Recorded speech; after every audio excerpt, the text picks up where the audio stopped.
And hi, I'm Julia Alexander, and I am back. We are interviewing a series of candidates that's running for office.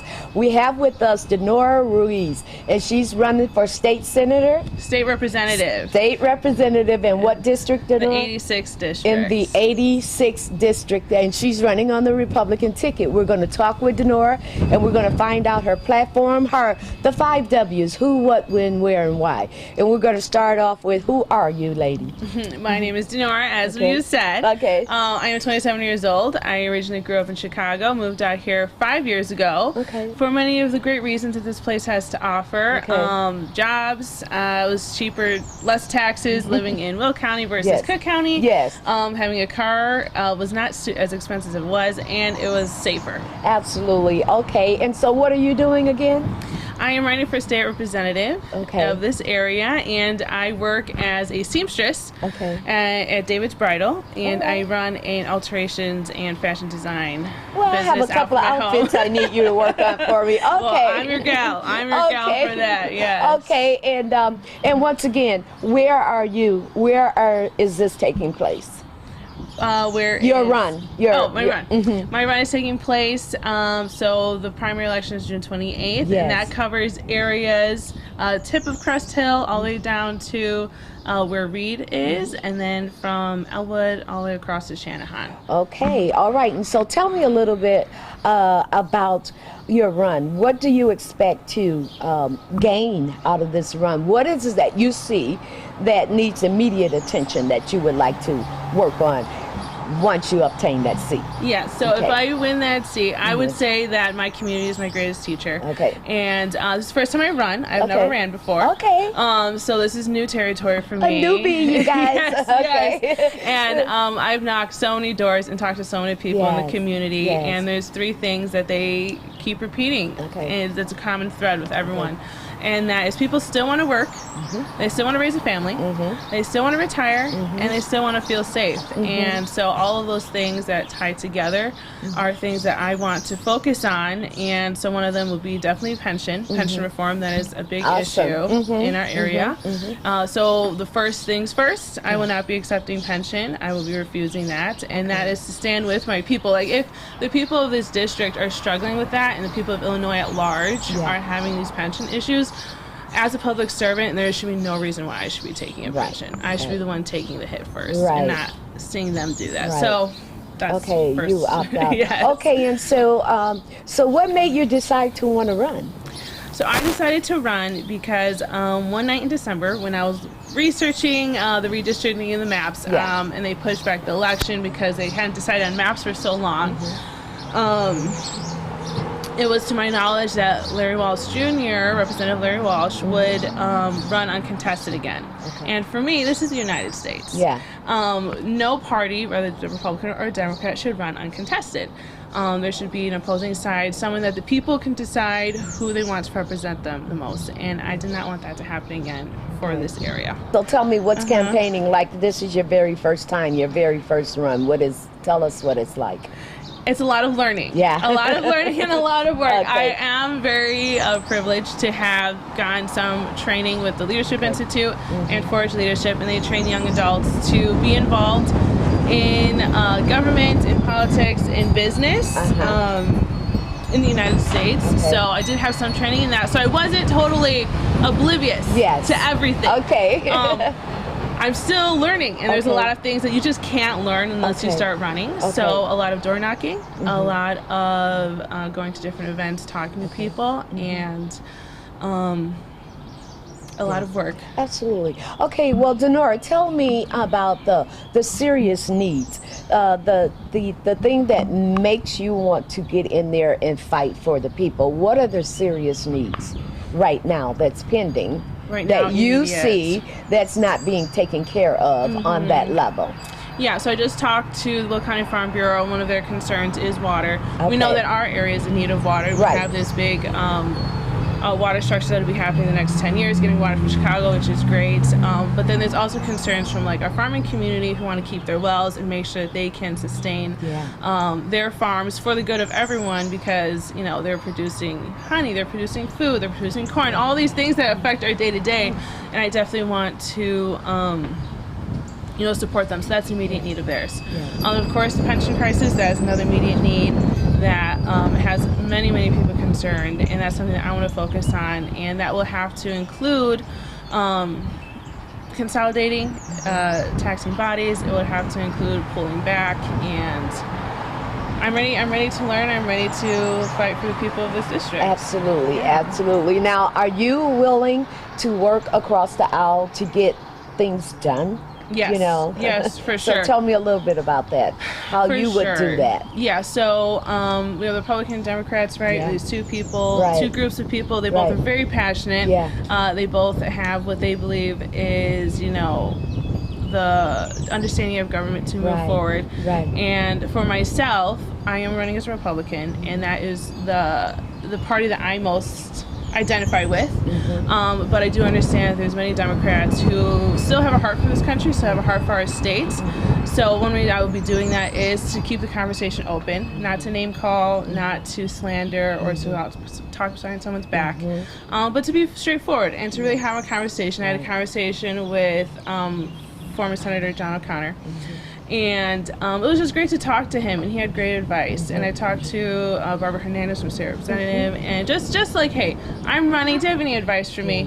I know you're a Democrat. Like, can you just give me some advice? Because I'm learning. She's Hispanic. Maybe she has some, more insight that I could learn from. And she was very gracious. She answered my questions. She was very sweet. Senator Tony McCamey, talking with her. And even the people in our area, still listening to them, even though that they're Democrat, and they say, I'm not voting for you. Yeah. That's okay. Yeah. That's okay. You don't want to vote for me, but can you please share with me your concerns? Because I still want to know. I want to be represented for everyone, not just the Republican Party. Absolutely. It would be a representative for everyone. Yes. Although you guys are in different party names, but the needs and the needs are the desires and the wants, and they're across the spectrum. Okay, and so listen, tell my listening audience what it's like getting out there, campaigning, and all that, and then inspire someone else. Just like someone is helping you, help someone else that may be on the borderline of maybe wanting to run, and a little bit afraid. Encourage them. Yeah. I would say go for it. Make that initial phone call. When I decided at that night in bed, I called my friend the next morning. I was like, hey, Andrew, what do you think about this? He works as an attorney downtown. And he was like, here's a number, call them and see where that goes. So I would say go for it. It's a lot of work and you'll learn a lot, but if you know that this is something you want to do it and do it wholeheartedly and with confidence. And I think a lot of, especially younger people, are needed. A lot of young people are needed in many areas of life, but especially in running for politics. You can learn as you go. Be humble, be teachable, learn from other people, and be determined and know what you believe, and just go from there. I am definitely tanning, if you can tell, but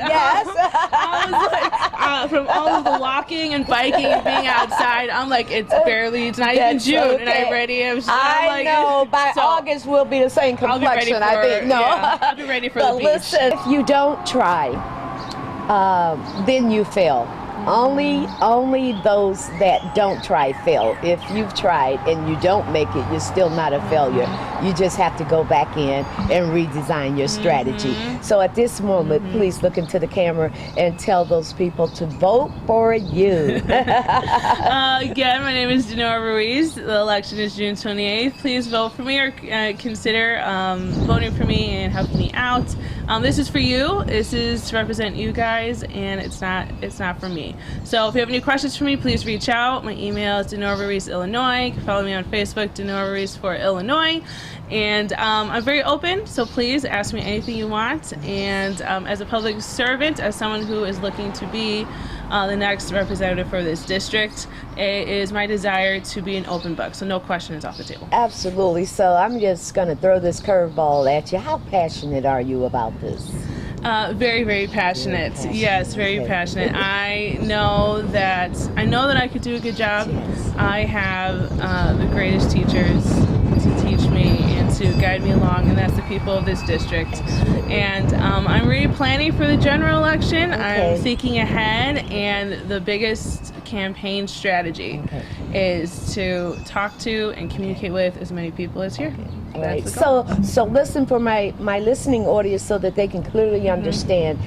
This is the primary that you're running for right now, right? This is the primary. Explain to them the difference between the primary and the general election, and let's give them some dates. Okay. Okay. So the primary election is when you decide which of the people in the Republican Party or the Democrat Party you want to run later on against the opposing party. So right now I have a three-way race. Okay. So it's myself and two other gentlemen who are running for the Republican ticket.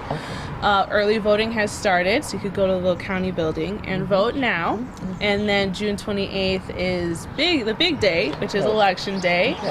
You could also vote by mail if that assists you better. If you can't get out or you're traveling, you could do that. And so the difference between a primary and a general is the primaries to decide who in each party will run against the opposing party in the general. Absolutely. So to further clear that up, it's 3 Republicans that's running in the primary and whoever wins that primary then will go on to challenge the opposing party. Yes. Am I not correct? You are correct. And that will be in June. Early voting is right now. Right now. You can look on your voter's registration card. It will tell you your precinct. It will tell you where you can go and vote. You can go, where right now early voting, go down to Will County Clerk's office and you can get your early voting in and then don't have to stand in those lines. So, but listen, whatever you do, go vote. It's your right. It's your privilege. It's your obligation. Am I not correct about that? I know it's your first run out, and girl, I know it's rough, but no man is an island, and none of us can do anything alone. And I know that you've had some wonderful people behind you. So tell me a little bit about the people that's behind you, your campaign crew and all that. Yeah. First and foremost, my family. Okay. They have taken, when you're running a campaign, they do take the heaviest hit. You are super busy. Yeah. You're not as available to any of them. So my extended family and my immediate family. My siblings for all of the walking that they have done with me and for me. And my friends who have done a lot of behind the scenes, making Yeah. websites, Wow. doing office work, like all of those little things that no one sees that are very important and helpful to me. And then my mom too, she runs my Facebook, she answers phone calls, it's very She's your key. secretary. Yes. She is very key. And to the other candidates and neighbors who have supported me financially. A few weeks ago, I knocked on a neighbor's door right down here down the street, talked to him, said, hey, this is who I am. Ask me anything you want. I left and went to the next house. I almost left this house. He came back 10 minutes later and said, I have a check for $100 for you. I believe in you. My God. Here you go. Good luck. That blessed my heart so much, because to know the community supports me is what is important, and then I'm representing them correctly. Absolutely. So all my neighbors who have done that also, especially the ones who you see around here, and different candidates who have been helpful, and those definitely who I want to say awesome. Thank you to. And thank you to you for this interview. Yes, you're welcome. You're welcome. Once more, look into that camera and thank all those wonderful people that is traveling with you through this journey. Thank you to my family and friends who have walked doors with me, who have gone to events with me, who run the websites, who have sponsored money. Specifically my mom and dad, thank you, I appreciate it. To my siblings, there's a lot of you, and I'm very grateful to have a family that's supportive. And to all my neighbors who are my greatest teachers and my greatest support. Thank you so much. I couldn't do this without you. This is for you, and it is my goal to represent you well and to be a public servant for you. Okay, once again, thank you very much. Thank you. Okay, I appreciate it.